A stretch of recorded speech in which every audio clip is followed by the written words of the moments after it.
my LinkedIn or YouTube account. You've probably seen that I was laid off yesterday from Blizzard, but that's okay. We're going to make the most of it. We're going to move right on. So what you can see, let's see. Oh, that's a bummer. Unable to write. Okay, cool. Let's fix this up, and this is why we're doing it live and doing it all together, so that I can figure this out and get this going, because I want to be streaming my efforts while I am not not working full time. So we will get that set up, no problem. That shouldn't be a problem, just a little configuration action. Done. Try again. Boop. Hey, look at that. It's working now. Okay, so then we will add this down here.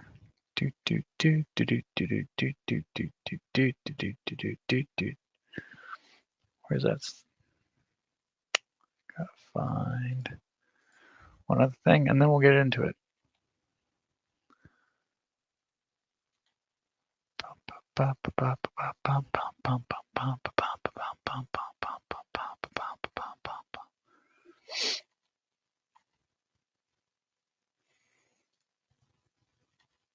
Okay, got too many tabs open, too many other open things. Let's see, how do I want to do this? And this is what I want. Boop. Okay.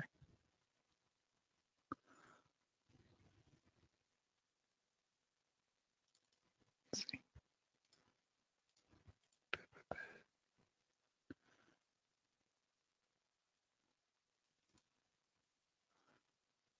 Actually, well, whatever. We'll just go with this for right now.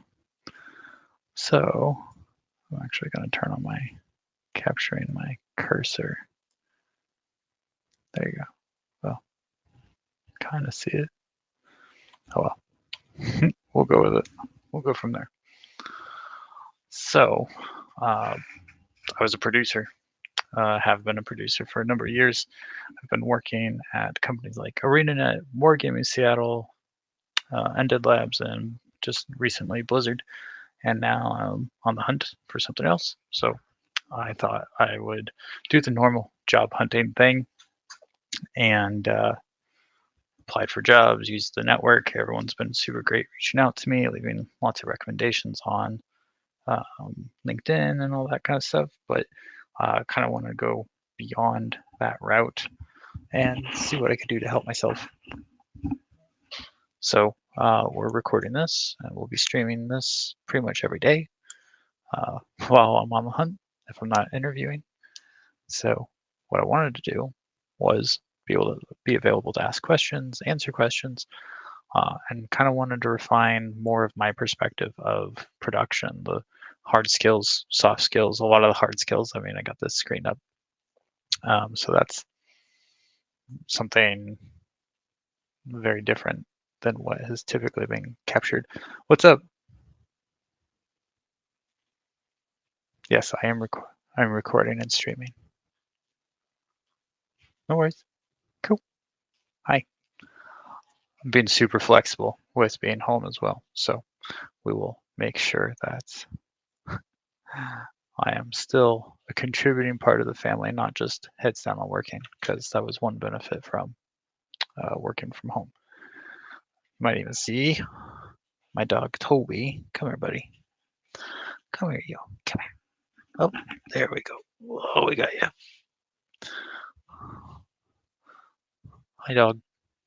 Hey, bud. All right. Well, I wanted to go through this because I think that this is helpful. These are some things that I wish I've had more reliably in my time, and things that they may not be the best idea. They may not be the best example. These aren't rules to live by, but these are defaults. I would like to be able to establish default behavior and defaults to fall back onto. So if anyone goes, hey, I don't know what to do about budget tracking, or I don't know what to do about how to kick something off, want to have something to fall back onto so that it's like on a whim, we can go, just go do this. But if there's something very specific needed in the moment, sure, go off script, do your thing, and become self-reliant. That's the uh, what was it? The Toyota method. It was basically don't just follow the rules that on how we've established things. Go out and think for yourself, problem solve for yourself. Be flexible, be quick about it, be decisive about it. But in the case of you're out of your depth, you're somewhere new, so something really unfamiliar, you're taking over an area that not anyone else has really looked at in a long time. Things are out of date, et cetera, et cetera. All the reasons, all the reasons that come up in game development. Um, but some things just don't always work out. Sorry. And so we need to build some mechanisms to allow us to move forward, because analysis paralysis can just completely mess over a team and get you stuck into some bad situations that last far too long, much longer than you think. I've seen some analysis paralysis go on for months, if not years, depending on the example.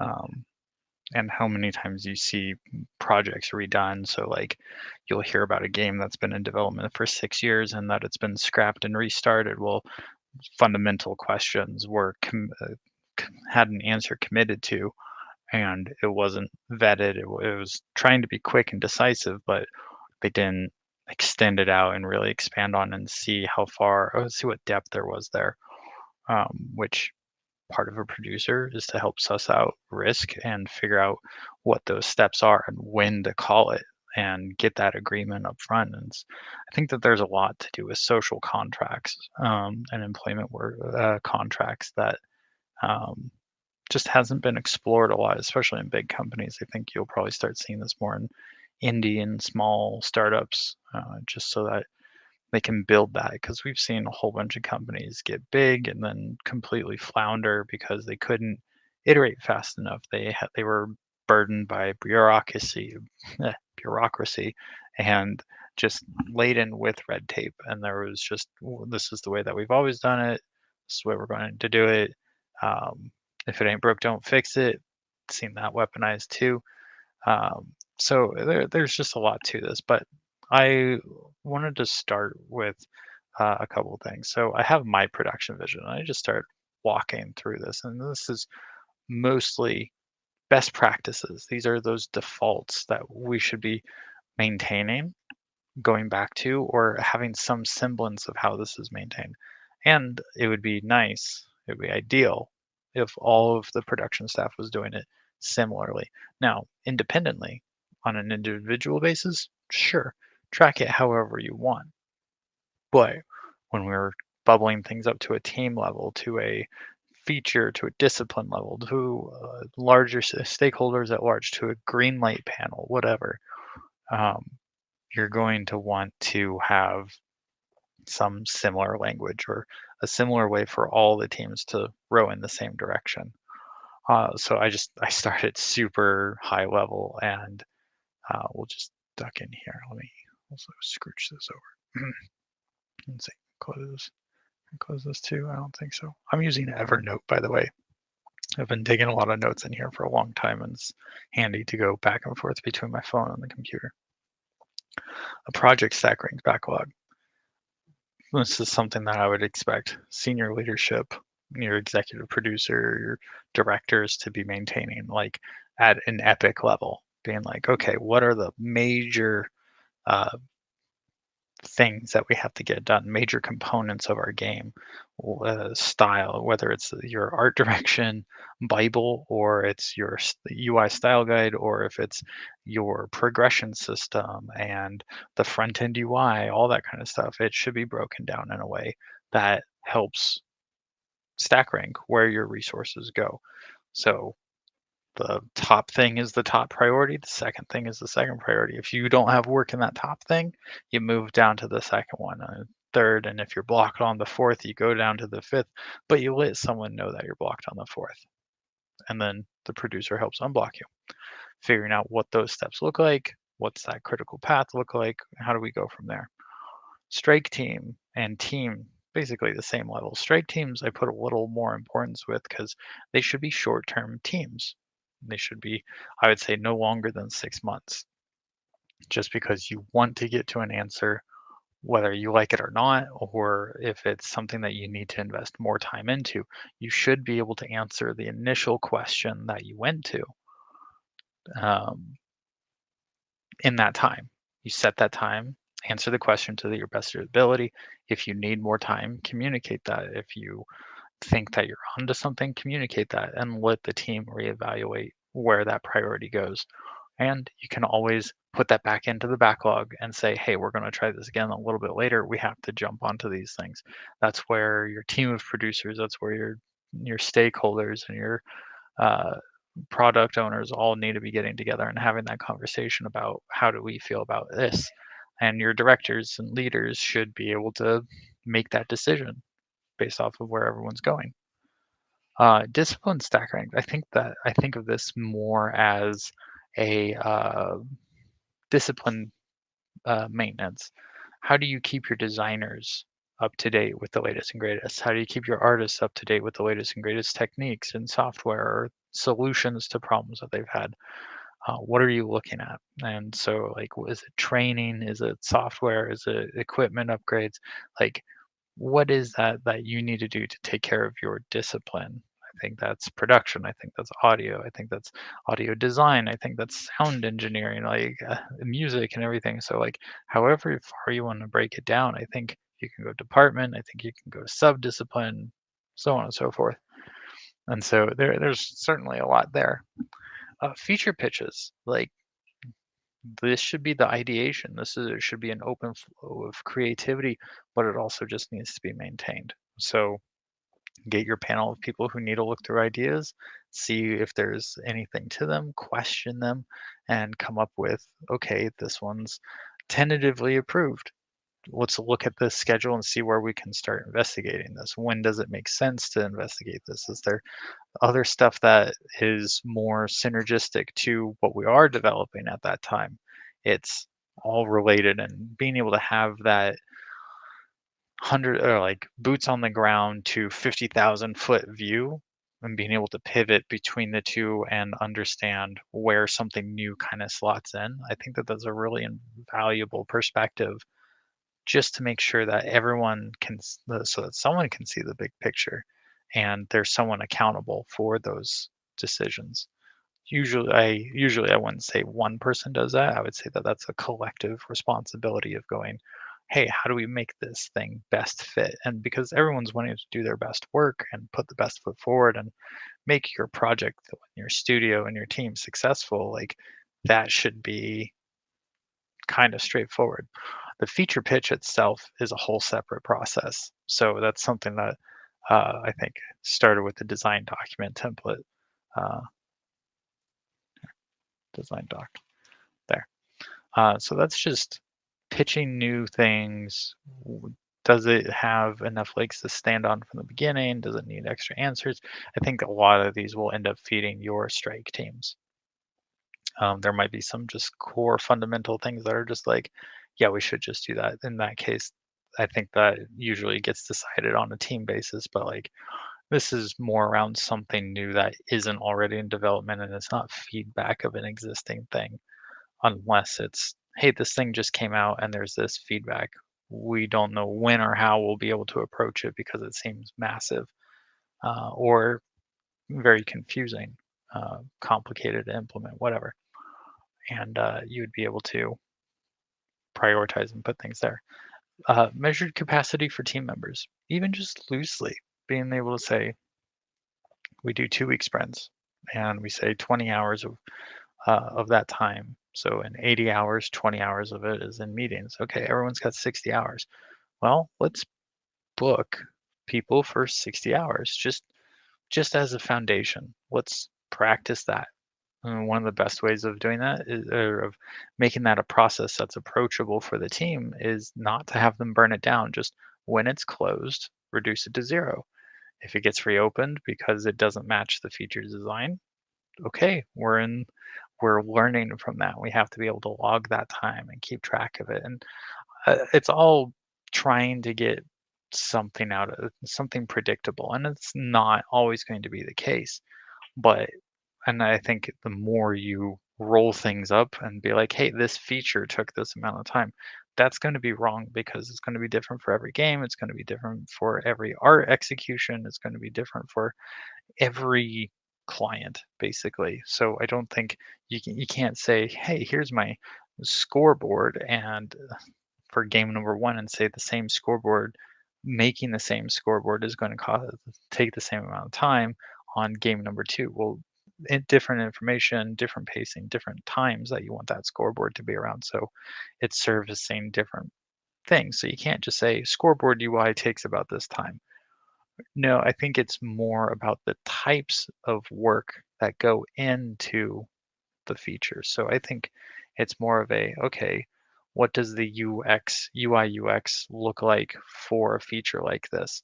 And when you move on to the next feature that you're looking at, we want to use that previous data not as gospel, but as a as an example to say, hey, is it more or less than this?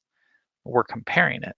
That way, it's also, if you're asking the same UI UX designer or artist, they can measure it themselves. And what we're doing is building history on the individual, building history on the type of task, and then we start comparing that across the board, and we start learning from that. And it's never been about evaluating individual performance and being like, hey, this person's really slow, they take like 3 times as much.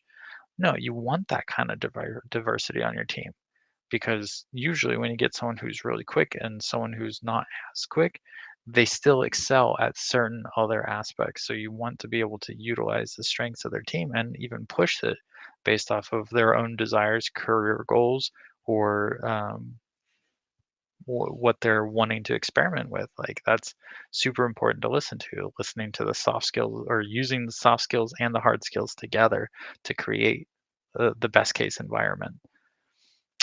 Separate people managers from leads. I don't like I don't like it when people have to wear multiple hats. Like, being a manager is a full-time job. Being a lead is a full-time job. Being an individual contributor is a full-time job. So when we start putting this person's a production lead and a manager of 3 different producers, like, that's not always going to mesh well. It's not going to be as effective than if you just had a dedicated manager and a dedicated producer, or dedicated art lead, or dedicated whoever. So you have to separate that. It's like, to me, it's like separating your product owners from your scrum master. Like, you shouldn't have the person who's setting the bar also negotiating and with as the team representative. Like, you're just going to have a huge double standard at some point, and you're going to be conflicted, and you don't want to put that risk into the team by being indecisive or being biased one way or another. Documentation tasks and phases come in like bugs and bug fixing phases. This is my brand new radical thing, and what's going to fuel the structure construction. I am such a huge fan of ALM Works with Jira. They make Jira apps. My favorite one, and the one that they're most known for, is structure. And it adds the folder depth that Jira has been lacking for years. Like, look at the sandbox real quick. I love it. I really want to play with it in this way, but it's powerful stuff. Like, you can see epics, you can see across projects and everything. Not an issue. You can build folders that are not actually Jira things, but then start embedding stuff. But my favorite stuff, my favorite stuff, credentials. Let's see, and Structured pages. I think this is the thing that I want to play with most. Being able to put documentation pages in with the Jira work, the things that really represent what the work is and how to do that work. It is a wiki page, but like Confluence, it doesn't handle doing your project management well. It doesn't represent your project management software stuff well in Confluence. It just doesn't. The macros, the lists, the filters, all that kind of stuff. It's convoluted. It doesn't support all of your add-ons. It's it's just never been a great experience in my opinion. So for me, this makes a lot of sense to me because it's a lot like your folder structure on your computer, right? We just dig down until we get down to however far you need to go, right? So I really like this, and I like the idea of putting your structure pages, your pages of your documentation in here. Now, going beyond that, I would love it if, because what this isn't showing is like you can get your bugs populating in here. Turn this, and we'll turn on the automation. Uh, it's a little different. You can't add anything, but we'll do this. We'll do it the cheesy way. So like filter, use JQL, and we'll go issue type does not equal task. And then you can turn it on and off. And so if you turn it off, boom, everything else that's faded, like a faded color, isn't actually what you're looking for. But everything that is bolded means that there is a task or there is a task underneath it, which is just super cool and super helpful. So I've built some really amazing dashboards, and it gets you to the point where I don't even necessarily use the default Jira dashboards, um, because this is somewhat limited. The graphs are limited in customization and everything. So I really like structure to do this. So like I can really break it down. Here's all my bugs to triage per fixed version in Jira, and evaluating all that. I can look at it by assignees. I can look at it by sprint. I can be breaking it down however else I want to look at things that have gone stale, something that's been open for more than 6 months and hasn't been updated, or has been updated, but it was more than 6 months ago. Um, Triage by priority, triage by any field, basically. So it's super powerful and it gets the point across, and you can templatize it. Oh my gosh, templates are beautiful for workflows or anything that you're going to be creating multiple of after you've settled on what that priority list looks like and what that workflow looks like. You can represent your workflow through Jira, through folders and everything. So this is where I want to get to. But my main point with um, the documentation tasks and phases come in like bugs and bug fixing phases is typically what I've worked with. Let's see. What I've worked with is that I'll come in here and say you got due date.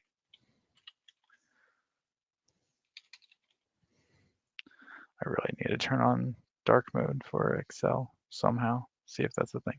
You have your due date.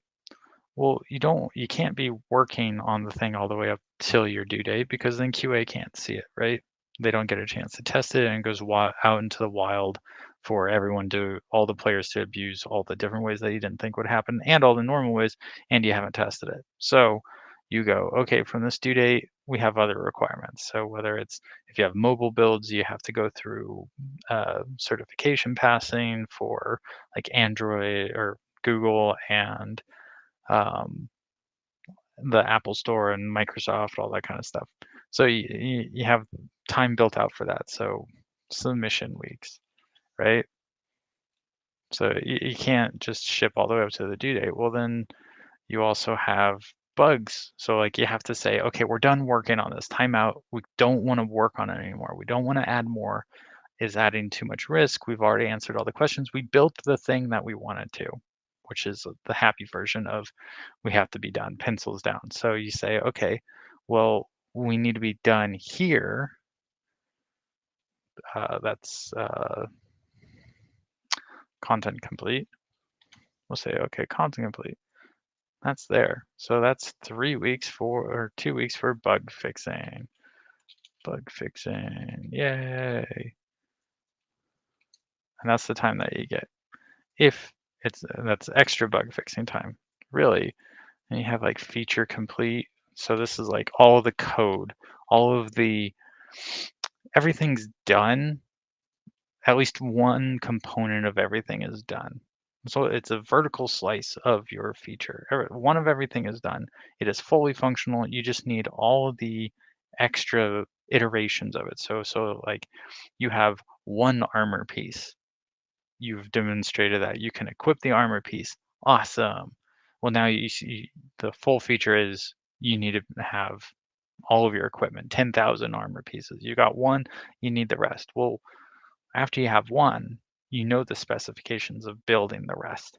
So you go through and build the rest. And because it's known, that's a terrible example, by the way, because that's far too much work to get done in this time. But like adding colors kind of thing, maybe that's more appropriate. So then you get time to go, okay, we got one of everything in. Now we need to get to, we have everything in. QA won't like testing in this time or in this time leading up. Not typically. But what you can do at this point is go, okay, bare bones. Let's look at bare bones functionality. And then as the rest of the content of that feature comes in, see, feature, content, that's how it works. You go in and you start testing. You get all that testing. Ideally, so this is what I'm used to. This is what we should be doing. You still have this. This is undeniable. You still have your content complete. This should be like red alert, burn, burn, burn, danger, Will Robertson. Really, you want this to be final days. And you want your content complete to be as far back as necessary to test and bug everything so that anything that's found here, any last bits of feedback that come in that go, oh, spoot, this is the worst thing ever. We have to fix this. You get this amount of time to fix it. And if you need additional engineering, if you need additional code support, and you're drastically changing the feature, this has got to go, and this is no longer the date you're aiming for. So you're pulling the ripcord at that point. But you get to content complete, which is everything's done, everything's solidified, and you have a whole bunch of time to test and then bug, or test and bug all at the same time, and bug fix escalating up to this point. Feature complete. Yeah, so let's see, am I off task? So we got these phases, but what I'm thinking, and so this is more of a live ops situation. If you're in pre-production, before you shipped, and you're figuring out what these features are, and you're figuring out the scale and the scope of them and everything, most teams kind of operate on a 2-week sprint, and you'll do something like this: 2 sprints, or 3 sprints, or 4 sprints, or 5 sprints, or however many, whatever works for the team, whatever they're looking at. That's how they run it. And so you do milestone. 2 sprints makes a milestone. Sometimes it's 4 sprints that makes a milestone. However you want to do that. But at the end of a milestone, you get your review. At the end of each sprint, you get your review, planning, retrospective. And you do that. At the end of the milestone, the review is also like a demo, what you've been doing, what you were able to accomplish that far. One sprint should be something deliverable. That's probably the number one rule that I see broken all the time. You don't get to actually anything deliverable in your sprint length. And teams don't often want to take the time to break it down to get to that point because most times it doesn't feel um, like a large enough chunk of work to take the time to review it. I think that that's a I think that's a mistake. I think that it's a sign of not practicing a discipline, not really working a muscle. You don't jump from like after having two broken arms for 6 months, you're not going to jump straight into doing push-ups and pull-ups. You're going to have to do something like wall push-ups and really ease into it. You got to break that into it. But as soon as you get into that, then you can start going more hardcore because you trust your system and you trust your team. At the beginning, start small, work small, earn some small victories and figure that out. But so then at the end of the milestone, you get your milestone review and your kind of 6 month roadmap planning and your team retrospective about how things have gone and what other things bigger than your team. So it's like that. But there's after so many milestones, you will do sometimes some teams will do a hardening phase or a polish phase because you're not actually like in this situation being pre-production, you're not actually shipping anything, but you should have something shippable, and you want to reevaluate that so that you can measure your progress and make sure that you're actually building towards building a complete product over the life cycle of all these milestones. But after so many milestones, you might do uh, bug fixing phase because unless it's critical to making the feature work or unblock a whole bunch of other work that's going on, you're not necessarily going to be doing a bunch of bug fixing during this phase. Depends on your studio rules. But then you'll do bug fixing, and usually this becomes a variable amount. I think teams who stick to a schedule too strictly um, don't actually become agile enough. They're not used to what these phases feel like to understand what they need to be doing during those things. But we usually get bug fixing. And as tasks are completed during your milestones, that's when documentation is supposed to be kept up to date. You finish something, you write down how you did it, and you move on. However, that's very rarely the case. A lot of times teams are just flying. They're just like, get the work done, get the work done. We'll go back and document it later. We kind of did some shoestrings, bubblegums, and paperclip fixes and solutions along the way. That's technical debt, design debt, bug debt, whatever you want to call it. It's a debt that you do have to pay in the long run. So it's there easily. That it's easy to get lost in the mix because it doesn't have a direct impact on the product.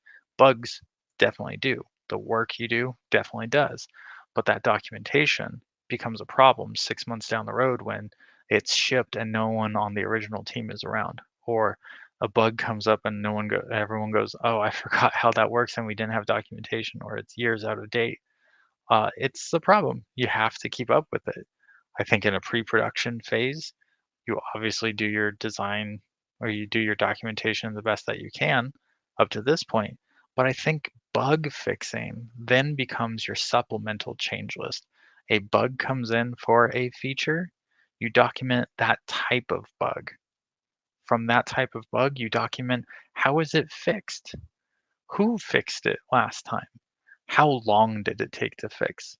And is this going to be a common recurrence? Can we fix something in our workflows? Can we fix something in our pipelines? Can we fix something in our tools to take away the likelihood of this bug? Is it a major time loss? Is it something that's critical to the business when it comes up? All sorts of things to take into account, but you have that running history. Also, I would love, and this is where I think AI and uh, other tools can really help sort things out, is coming up with a common vernacular, a common templating for certain issues like Z fighting. You've seen it in pretty much any game. Two textures are overlapping and it's just blah, blah, flickering back and forth between two different things. Z fighting, two textures are occupying the same Z coordinate, and so the game is fighting to display both at the same time. Well, if you don't have the terminology for Z fighting, you're going to say textures are flickering. Well, or you might are flashing or changing or overlapping. But if you can say textures Z fighting here, Z fighting then becomes a term that everyone understands what the baseline. It doesn't matter if it's flickering or flashing or anything. Not I won't say that. 9 times out of 10, the verbiage doesn't matter, but the behavior is the same and the solution is going to be the same. And if you do distinguish something as being different, it becomes a subcategory. Z fighting, flickering, Z fighting, flashing, that kind of stuff. Then you're starting to being able to communicate clearly. I think you use your bugs as documentation to build up what it is to maintain that software, to maintain that feature, to maintain that content, but it still also has to go back through the process. So understanding the workflows, the tools, how it was implemented, what decisions did we make, what decisions weren't we like super committed to, and making sure that we have bugs follow up on that.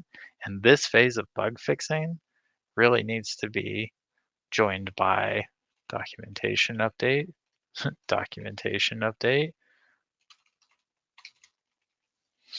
and documentation review. So the documentation should be coming along as people are doing their work, but it won't be comprehensive. It's just going to be, this is the part I've worked on, here's the notes. A lot of code is going to have comments in it, and that kind of ends up feeding it unless another team member needs to be involved. Let's get out of that mindset of I only document for me, and if someone else needs it. Let's just document for the team, past, present, and future. So documentation review. All the documentation stuff should actually be coming in the sprint as your tasks. And then with the review, having some defaults of what goes into your documentation. Write it up per discipline, write it up per specialty, per feature, all that kind of stuff, and figure out what information is relevant. But you go back through documentation, bug fixing, and documentation for a set period of time during pre-production. I think you need to model the same thing is feature complete, documentation review. And then all this time becomes documentation update because the documentation doesn't need to ship. You can be doing documentation all the way up till here. You can be doing it well into the future, and you will because bugs happen all the time. But it needs to be starting here and here, and it needs to be compiled while the work is being done in a meaningful way. So that's that. That's that idea. AI, automation, data, and user research are integral components from the beginning and are required to evaluate your progress, the feature, whatever it is that you're doing. AI, I think it gets a lot of dumb work out of the way. There's plenty of tools out there uh, that just kind of help organize, help track things. One that I really want to play with, AI meeting notes. I forget if it was Fellow. I was looking at a whole bunch of these, but basically AI listens to your meeting through Google Meet, Microsoft Teams, and Zoom so that everyone can focus on the conversation. But then it picks out actions, decisions, and it creates the notes for you. Super cool. I think that is an amazing way to get to solve a few things. One, nobody likes me in the note taker. No one wants to develop that skill. It's it's not a glamorous skill, not by any means. And it's not one that people are super excited to have. So people don't like it, but if you can get to a point where AI can do it, go for it. There was I forget the company that was doing it, but Brave New Work by Ryan Dignan. Is that right? Aaron Dignan. Um, he documented a case where there's a company that they record every meeting that goes on, every conversation is recorded. and they will review it, and they will pull out all the good information and do what they will with it. But recording it beyond recording everything, not having to go that extra step of reviewing and pulling all that information out, having someone else do that for you, I think that is incredible work. I think that that is very lucrative in terms of cost savings and in terms of, hey, do we really need to have this meeting? Are we really getting everything that we wanted out of this meeting? If your team's not diligent about that's an action item, that's an action item, you're going to waste a lot of time in meetings and circling back around and being like, I thought we talked about this, but I guess we didn't, or we didn't do the work, or someone was out, and then we're coming back and questioning things again. I think AI also, or an AI tool that you can program some preference into of, no, we're not going to revisit this decision, and having it kind of set in stone. This is our team value. You can reinforce it that way without anyone having to feel like they're having to constantly be the bad guy or the note taker. Data and user research, I just believe in pulling more than just your talent internally. I believe that if you're really building something for the players, you really want to get to know who your players are. Estimates and predictions need to be logged as well. I love estimates. I think there's this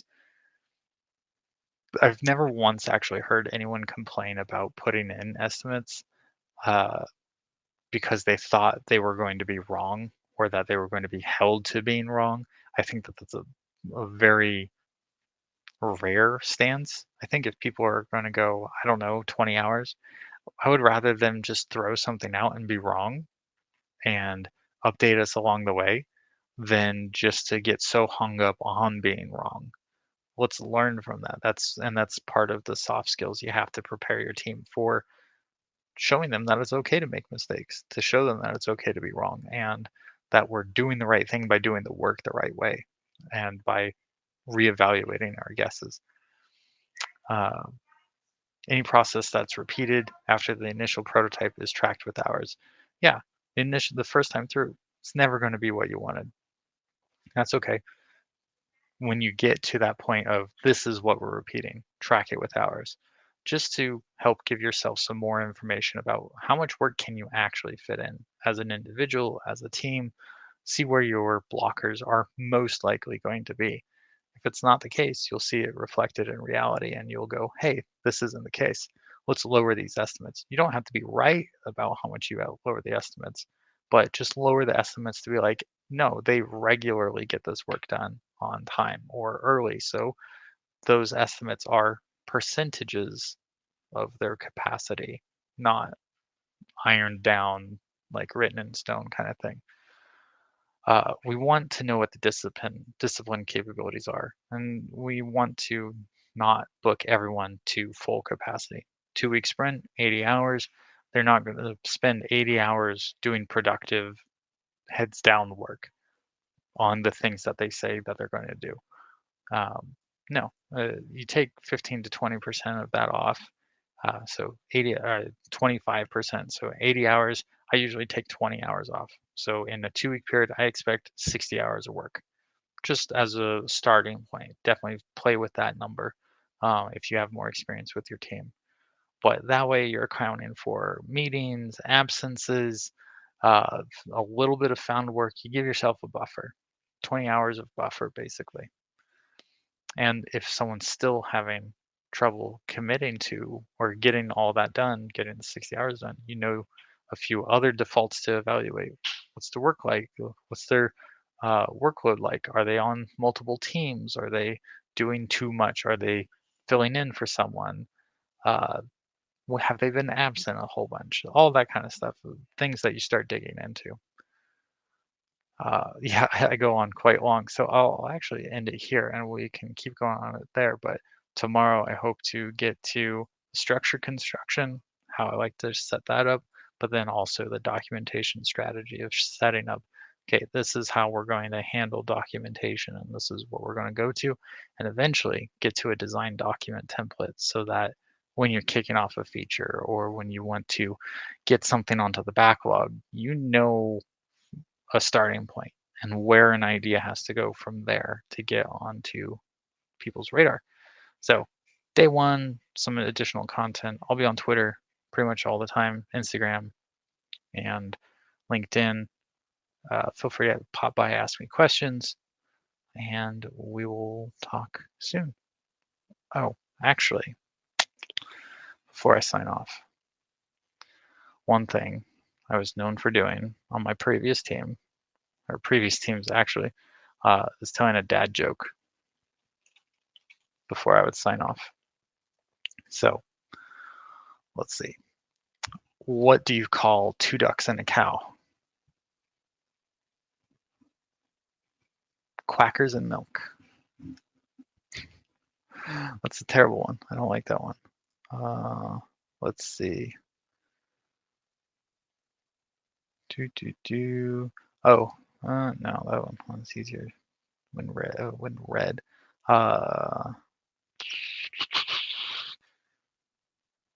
Boo, boo, boo, boo, boo. What did the evil chicken lay? Deviled eggs. There you go. Happy Wednesday, and we'll see each other tomorrow. Take it easy, everybody. I gotta find my Restream channel.